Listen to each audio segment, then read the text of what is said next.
What's up? It's Marco back on the Stage Soccer channel, and the international window just ended, and I think we have a lot to discuss about how the USA team did and what we really learned from this experience. I think there are a lot of things we need to discuss with players and the manager, and yeah, I just wanted to discuss basically every player, what we learned from them. Just going to get started going for the team top to bottom, starting with all the goalkeepers. It'll go quicker with the goalkeepers, get a bit deeper with other positions, but yeah, just getting into it. Starting off, Matt Turner. I feel like we learned that he's really our number one keeper, especially with Steffen and Horvath not really playing at the moment. They're both backups of their club. Maybe Horvath can win that spot, but at this point, I don't think he's going to overtake Turner. He was just elite in the net. He was doing great aerially and coming out to claim crosses. And overall, I feel like it's his spot to lose at this point. He still has work to do with his feet. That can be a big issue for him, but he hasn't been playing goalkeeper for that long. This isn't some finite thing where he's not going to improve. I feel like he's going to keep getting better with his feet, and it might not ever be as good as Steffen is, but I feel like it is going to improve, and we should keep that in mind. Next, Zack Steffen. We can't really talk about him too much. He got sent home due to injury and sickness. And then Ethan Horvath. I mean, he's still the backup. I think even though he's not playing at Nottingham Forest, he showed in the Nations League that he can come in cold and put up a really good performance, so I feel like he should stay in the team for that. And Sean Johnson got called in as the replacement. I guess we learned that he is fourth or at the very least fifth on the goalkeeper depth chart with Bill Hamid injured, so we might still see him around, I guess.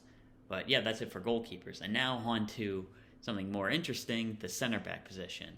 And man, there's a lot to talk about here. Starting with John Brooks. He was very poor this window. He was probably at fault for both of the goals that were allowed. And yeah, he really had a poor performance, and that seems to turn a lot of people on him.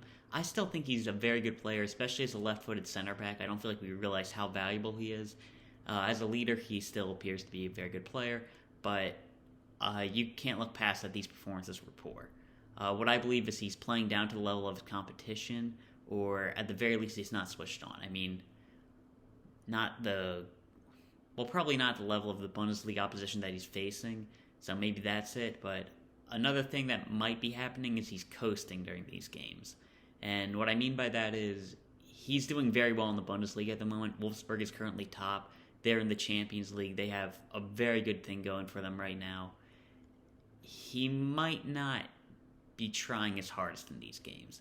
And when I was thinking about this, these games that he had were very similar to a friendly that he had in against Switzerland a while back, where he was just very poor in that game.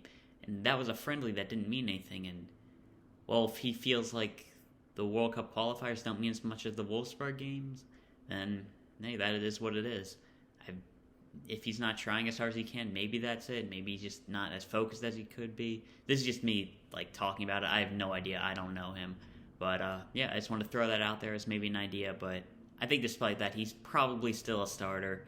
And I think he's too valuable to drop. Next, Miles Robinson. A very good campaign for him. I think he played every single minute for us. And yeah, extremely good defensively. But maybe not great on the ball. I feel like we know his defensive qualities, his athleticism. He's a very good 1v1 defender, very good positionally, everything he has going for him. Very good player defensively, Miles Robinson, but on the ball, not so much. I do like that he does try to break lines, and he does succeed occasionally. I think in the Honduras game, he had a very good pass to his teammate, George Bello, but it's not good enough. He can lose the ball far too much, and I don't feel like especially when we're getting pressed and we have him and Matt Turner at the back, it just really limits our ability to build up. And I don't feel like he is still the start at the moment, but I don't feel like there's this huge gap between him and Mark McKenzie and Walker Zimmerman. I feel like he's probably set up as our starting center back, but nothing really that high. Not anything higher than that, I guess.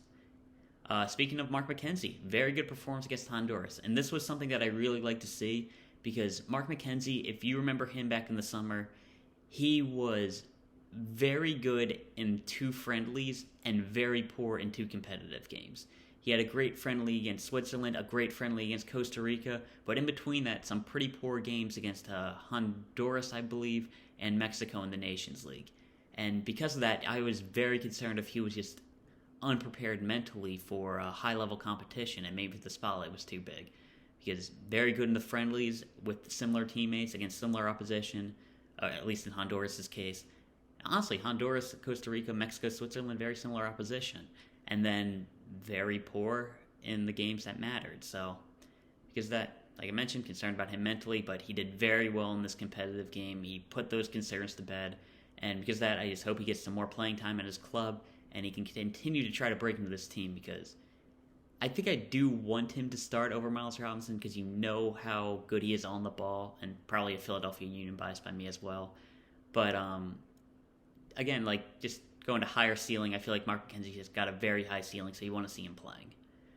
Next, we got Tim Ream, who put in a solid performance at left center back, even with Sergiño Dest alongside him.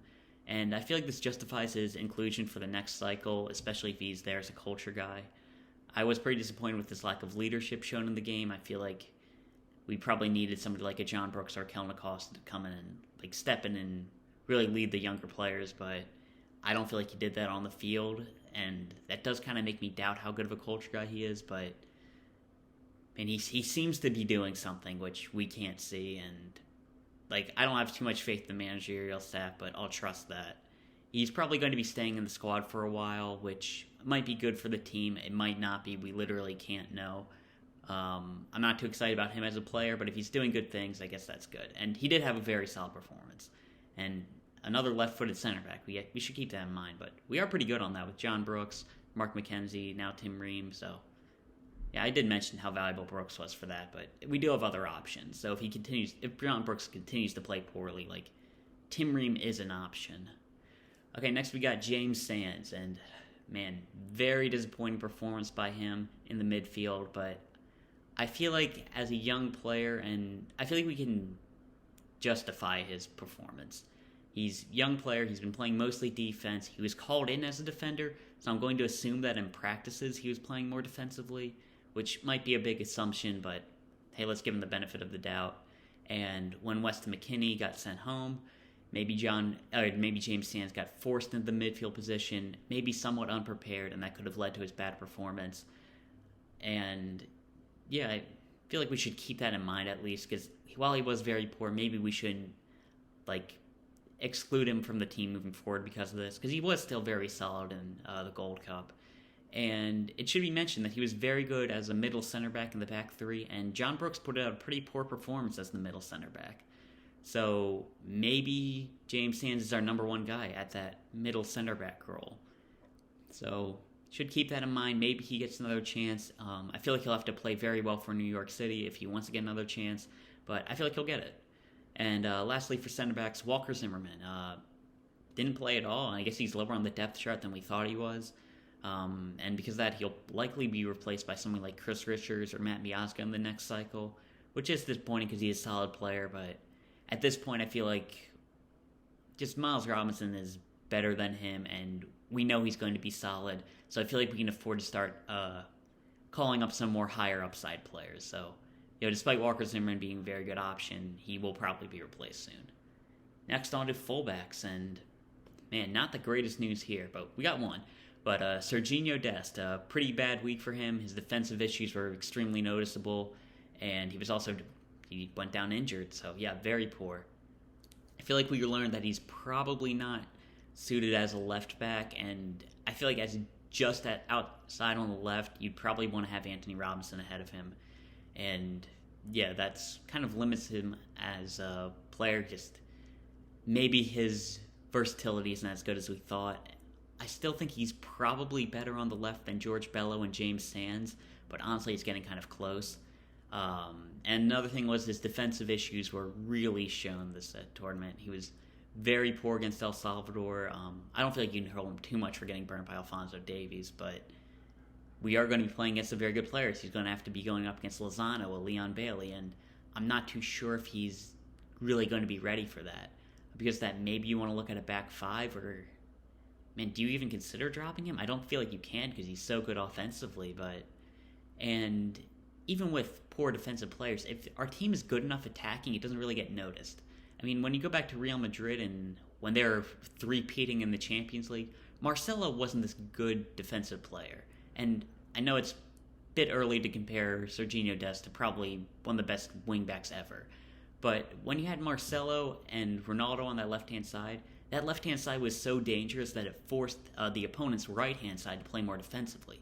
So when you have a Ronaldo and you have a Marcelo's threat there, you got to be ready defensively, and you can't really counterattack with as much force as you'd like to. So if Gio Reyna really gets to continue to develop, Sergiño Dest stays great offensively, those defensive issues can really get kind of pushed to the side because of how good offensively he is. But at the moment, we're not there offensively, so, man, you really have to consider what to do there. I feel like he's still the starter next window, but only on the right, and it's going to be close. Staying with right backs, we got DeAndre, Yedlin, and, hey, probably about what we thought. I mean, he's good defensively, but not great. Alphonso Davies still completely burned him. He's good offensively. We saw him with that very good cross, but he's not great. He's a good player, and I feel like, especially with his athleticism, he's a very effective substitute. But he didn't do enough to really separate himself from the pack. I feel like he's still our backup right back until someone like a Reggie Cannon, a Brian Reynolds, a Joe Scaly, or a Shaq Moore really forces their way into the team. And honestly, even then, he might stay in the team, and you keep 3 right backs, have Sergiño Dest be the backup left back, and drop a George Bello or Sam Vines. So I feel like he's done enough, but if we get another really good right back, he's going to get dropped. Okay, now on to a player who really had just a very solid performance for the national team, Antonee Robinson. Probably one of the best weeks we had with a player. We'll get to Brenden Aaronson later. Hell, everybody with son in their last name. Miles Robinson, Antonee Robinson, Brenden Aaronson. Sean Johnson got the call-up. Good for him. I don't know. Man, very good performance. He proved that he's undoubtedly the starter on the left. Huge impact off the bench against Honduras, scoring the goal, got the assist against Canada.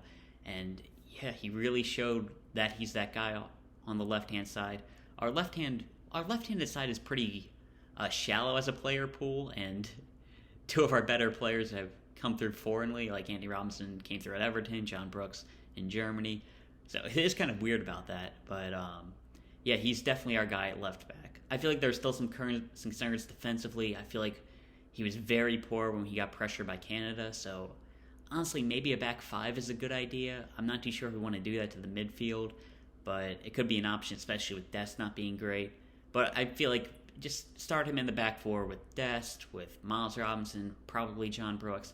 Just get a full game of really good wing backs, just our strongest team together. Just see how that works. But yeah, very good performance by Antonee Robinson. He definitely sealed back on that left back spot. Okay, next we got George Bello, and a bit weird for him because I don't feel like he played that poorly, but he didn't do enough to impress the manager. He got taken off at halftime, and Antonee Robinson was clearly better than him. I feel like he's a good player. He's only going to get better. Like, this obviously isn't the end for him in the national team, but he probably doesn't get called up next cycle with either Vines or another right back replacing him. Still very promising, can only get better, but yeah, didn't have the greatest time.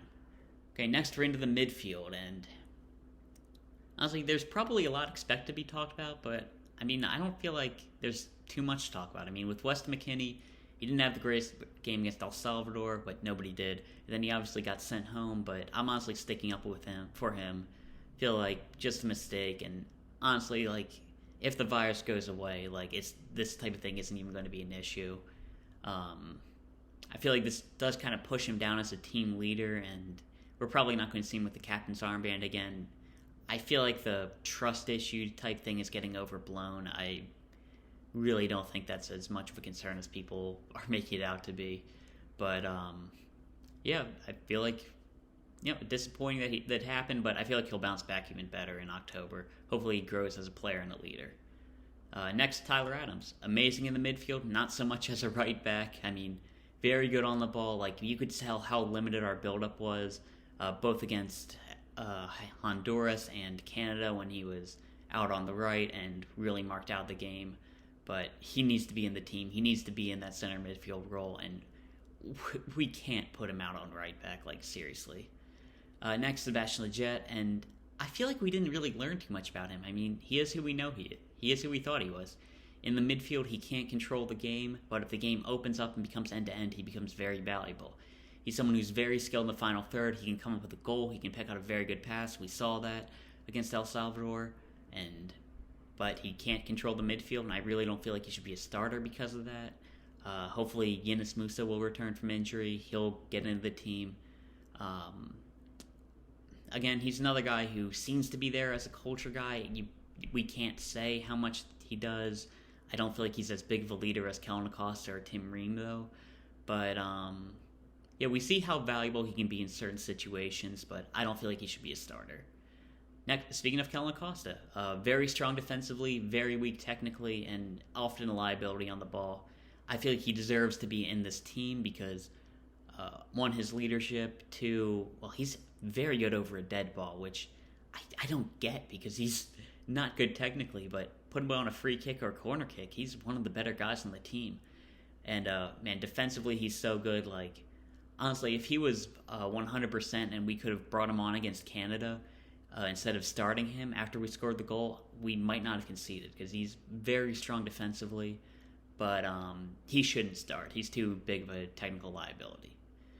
Next, Cristian Roldan, and he had a limited appearance where he didn't do too much. He seemed to be subbed on as a winger, which is where he seemed to be playing in Seattle, and what I guess the role that we see him as. But our wing position is so deep, like Pulisic, Reyna, Aaronson. Even if you put one of Aaronson and Reyna in the midfield, we still got Matthew Hoppe. Maybe we put him up top. We still got Tim Weah. We still have Konrad de la Fuente. And I just, even a Tyler Boyd or Paul Arriola, is he better than them on the wing? He had one assist in the Gold Cup that, it wasn't an assist, but was he trying to pick out Yazi Zardes on that goal? I don't know. He kind of helped with the pressing, but I feel like there was a handball there, and maybe he's one of those guys like Zardes where he'll just kind of fluke into doing something right, but I don't feel like he's good enough, and I don't think he should be in the team straight up. And Jackson Yueill, he got called up after Weston McKennie got sent home. I guess he's still on the radar, but he should not be in this team straight up. Okay, next, onto the wingers and attackers, and man, very good performances by a couple of players. Starting off with Christian Pulisic, probably our best player, and we saw how much we need him against El Salvador, but man, pretty sobering reminder that he is kind of fragile injury-wise, and we really need to be prepared to not have him. He's a very good player, man. He wins fouls so easily. He can just attack so well, change the game, but man, we've got to have winger depth because it's we can't really rely on him, you know. Gio Reyna, he also got injured, but this was something that was, if you've been following This Week in Soccer injury news, we've been reporting on, or I'm doing this alone, but just we, as a soccer community, have known about his injuries for a while, and this is just something I feel like he just needs to rest for a week or two, and he'll be back to normal. In the game, he played with a lot of effort, and he honestly almost won the game against El Salvador. Man, I really like him, and he honestly might have the highest ceiling out of anybody on the team. Very good player, and man, sucks that he got injured. Maybe win the Canada game if he's in there, especially because they weren't playing their full strength team. So, man, sucks that he went down, but yeah, he's going to come back stronger. Next, probably the guy who had the best window, I could say, Brenden Aaronson. Great performance by him. I feel like he proved that he deserves to start, and man, he's just a great player. He's great at scoring goals. He set up goals, and man, he brings so much energy when pressing. If we decide to press, which for some reason we go back and forth on so much, or maybe it's just the players making a call, I don't know, it's so inconsistent, but man, he's just so good at that. We need the creativity that he brings. Back when he was on the MLS and you were watching him every week, you're like, man, this guy can take on anybody on the dribble. Great there. You can see him really growing as an athlete, as a player, getting more confidence, getting more dangerous in the final third, and if he continues to develop, I feel like he should be starting in this team. I'd really like to try him out as a 10. We don't seem to have one in this system, but maybe have McKennie and Adams behind him, start Aaronson as a 10, Reyna and Pulisic on a wing. Yeah, I feel like that could be very dangerous, and I really want to see more of Brenden Aaronson. Next, Konrad de la Fuente. A little bit weird to talk about because we saw how dangerous he could be in the first game.